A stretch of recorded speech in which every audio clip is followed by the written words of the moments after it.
Hello，大家好啊！今日係2026年5月19號，我係 Anna，去咗青山道一間茶記食58蚊西式下午茶餐。請大家 like、comment、share 同記得 subscribe 我 channel 啊 ！Let's go！ 雪山冰廳1956呢係1956年創辦嘅，係一間老牌舊式嘅港式茶餐廳。餐廳都幾闊落嘅，幾多地道香港人嘅口味同幾多熟客。下午茶套餐都幾多選擇嘅，同埋價錢都幾經濟實惠，都係 QR code 落單嘅。今日突然間好想食咖喱，就叫咗呢個58蚊嘅南洋咖喱煎豬排意粉試下。加3蚊呢，有招牌凍奶茶，茶味香濃，奶味都濃郁。大家嚟睇下，塊豬排呢都幾大塊嘅。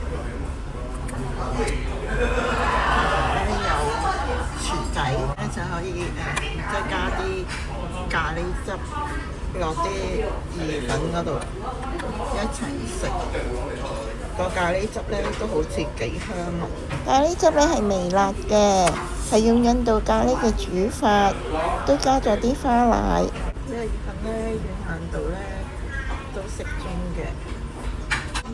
我豬排骨呢都幾大嚿，索咗啲咖喱汁都幾好味。豬排嘅肉質呢都夠腍嘅，但應該有加到鬆肉粉。個名幾特別嘅南洋咖喱煎豬排意粉呢，豬排已經切開咗一件件。豬排係冰鮮豬排嚟嘅，索咗呢個咖喱汁，都香腍軟滑好食。